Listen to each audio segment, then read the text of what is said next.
ازيك يا صاحبي؟ عامل ايه؟ لما تيجي سيرة احمد عيد هتفتكر مزيج من الكوميديا البسيطة مع الكوميديا الشبابية. هيجي في دماغك شخص ممكن يموتك من الضحك من غير مجهود او حتى يحسسك انه مصطنع. هيجي في دماغك شخص ممكن في وسط ازمة ومشكلة يقول جملة واحدة بس تخليك تعيط من الضحك وانت حاسس انها اتقالت صح قوي من غير اي تعب. هيجي في دماغك شخص من اكتر الممثلين خفة دم وروح حلوة. هل تفتكر ان احمد عيد مظلوم سينمائيا، ولا هل تفتكر ان في ممثل يقدر يتشبه بلون احمد عيد؟ وهل تفتكر احمد عيد كان لازم يكون موجود بشكل اكبر وبكثافة اكتر؟ ليه ظهور احمد عيد نادر؟ طب ليه احمد عيد ممثل ايقوني ومن الممثلين اللي مش هيتعوضوا؟ ليه احمد عيد مش ناجح في ارباح السينما برغم ان في ناس كتير شايفه انه ما يقلش نجاح عن كتير من الممثلين اللي بياخدوا ملايين؟ كل ده هنجاوب عليه النهارده. سيبك انت بقى من كل ده، وحشني يا عم والله. كنت عاوز اقول لك اني عارف ان صوتي رايح والفيديو قصير ومش في ميعاده وكل الكلام ده، وعارف ان بقالي كتير ما بنزلش، لكن للاسف غصب عني لان في فتره صعبه شويه مش هقدر انزلك فيديو كل اسبوع زي ما انت متعود. استحمل بس اخوك شويه، واوعدك اول لما ارجع هرجع احسن من الاول بكتير وكمان بشكل مستمر باذن الله. ما تنساش بقى في الكومنتات تكتب لي افكار فيديوهات اعملها، وشكرا مقدما على انك هتستحملني الفتره القصيره دي. يلا بينا ندخل في الحلقه. اتولد بطل حلقتنا في ام الدنيا تحديدا في الدقهليه سنه 1968. اهو يا جماعه احمد عيد من مواليد الستينات وهو كبير في السن. دخل كليه زراعه بس لحسن حظنا ما كملش دراسه فيها ونقل بمعهد الفنون المسرحيه. اشتغل في كتير من المسرحيات وكان بيحاول يكون ليه دور ملحوظ او بيحاول يجذب انتباه الجمهور، بس كان بيفشل في ده في كتير من الاحيان. بعد كده بدأ مشواره في فيلم حل حوش واخد دور حارس بنك، وتقريبا محدش كان واخد باله منه او بالتحديد من الموهبه اللي عدمها التراب دي. وتدخل الفتره الذهبيه اللامعه في مسيره محمد هنيدي وهي فتره بدايه الالفينات، وتيجي معاها بدايه معرفه محمد هنيدي باحمد عيد وقدم معاه دور في همام في امستردام. وهنا تقدر تقول ان الناس بدات تاخد بالها منه شويه بعد طبعا ما الفيلم حقق نجاح باهر، اخد دور اول بطوله، وتقريبا محدش كان متوقع ان الفيلم ينجح. وهو فيلم ثقافي. لا ركز معايا بالله عليك، هو الفيلم اسمه فيلم ثقافي. الرئيس قال لنا ان انت والواد منصور كان معاكوا شريط ثقافي امبارح.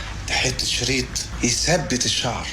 واضح ان الشريط ما عجبكش. بص، هو الناس اللي اشتغلت في الفيلم ده ما كانتش متوقعه حاجه من الفيلم، يعني تقدر تقول انها كانت ورقه خد وهات اللي بتلعبها في سكرو، وهي كانك بتبدل ورقه مش عارفها بورقه مش عارفها، ولا انت مستني من الورقه اللي خدتها حاجه ولا العكس. يعني بشكل اوضح الناس اللي اشتغلوا على الفيلم كانوا بيدعوا ان الفيلم بس يجيب نص مصاريفه مش اكتر. وطبعا ورقه احمد عيد ما كسبتش قوي، والفيلم بعد ما نزل في السينما ما حققش اي ايرادات بعد ما واجه مشاكل مع الرقابه، والناس اتفرجت عليه اكتر على التلفزيون. وفي نفس السنه اللي هي سنه 2000 يشارك في الفيلم الناجح فيلم شورت فانيلا وكاب. كل ده عداد احمد عيد بيزيد سرعه والناس بتعرفه، وبدا يكون ليه مجموعه من الجمهور اللي بتحب طريقته الساخره. بعديها بسنه واحده بس يشارك في فيلم افريكانو مع احمد السقا برضه، اللي نجح الى حد ما وحقق ايرادات وصلت ل 8 مليون جنيه، وده طبعا كان رقم كبير وقتها لانك بتتكلم في بدايات الالفينات.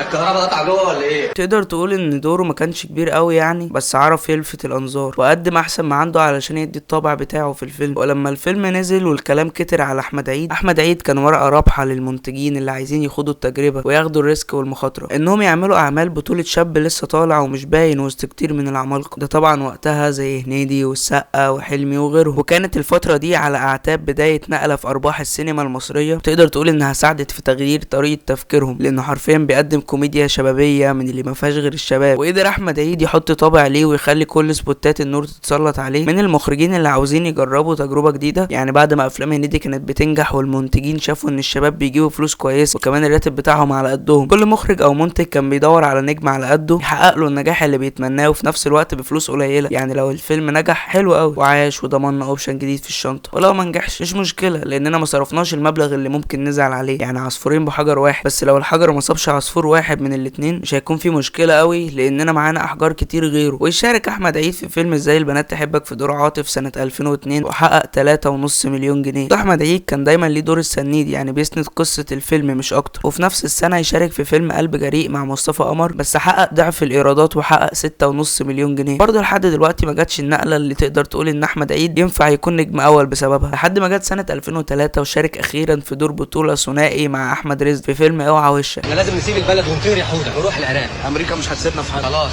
نروح افغانستان. برضه امريكا مش هتسيبنا في حالنا. حيرتني معاك، امال نروح فين؟ اقول لك على حاجه، احنا نروح امريكا. كوريا الشماليه مش هتسيبنا في حالنا. على فين يا وحش؟ يا باشا انا رخص سليمه ولابس الخوذه وكله تمام. انت مش رابط الحزام ليه؟ يا ابن النصاب يا عبده مجنون، عمل ايه ده عشان يبقى باشا؟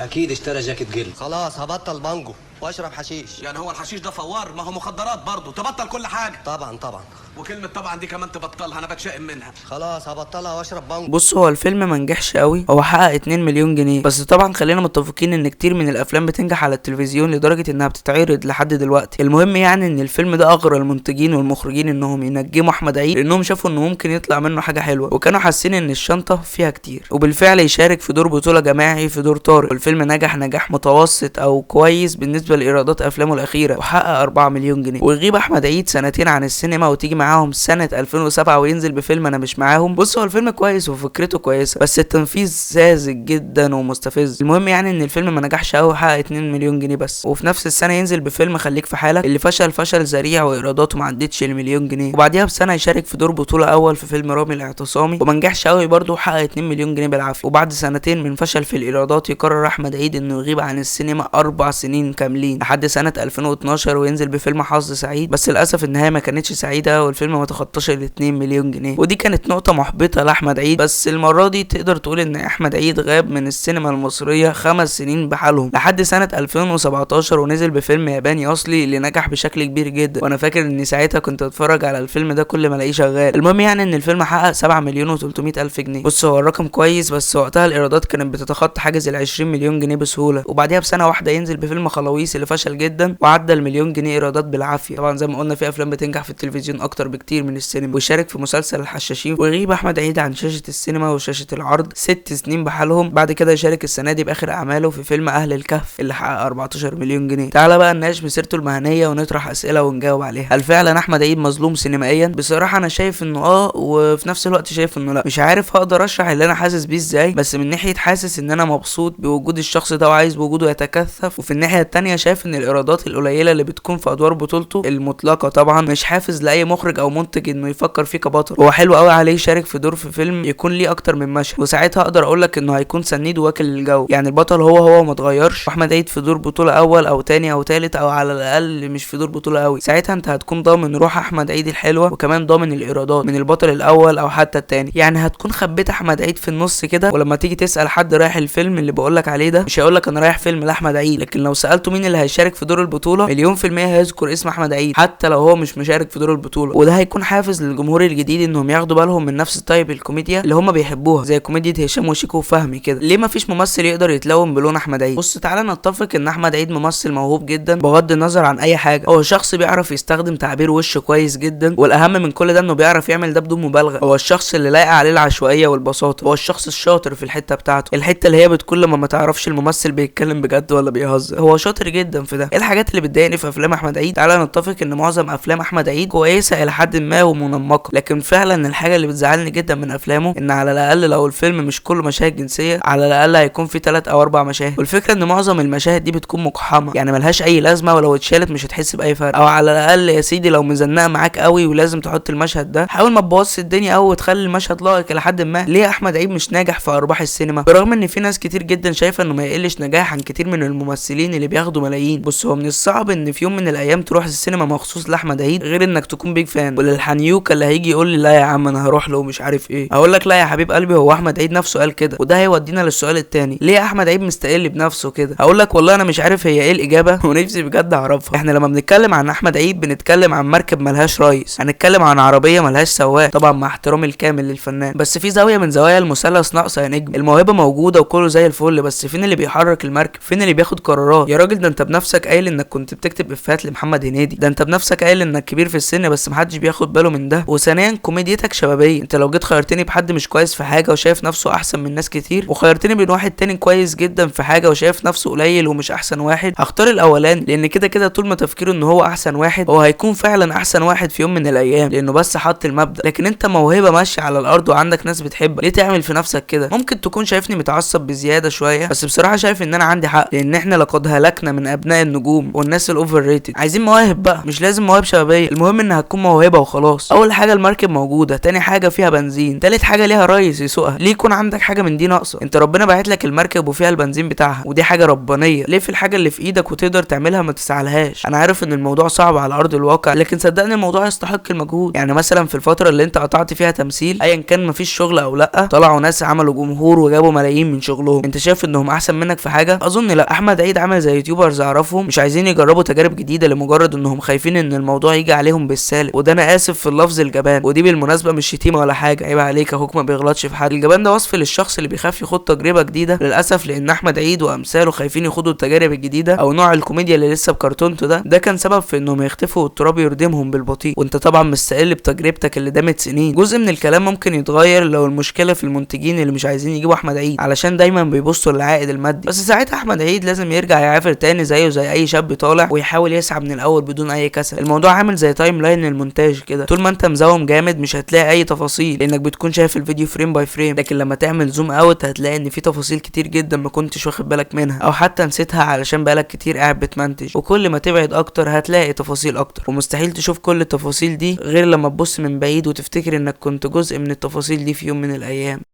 سلام. السلام عليكم. مش فاكرني؟ طبعا فاكر حضرتك اللي دخلت من شويه.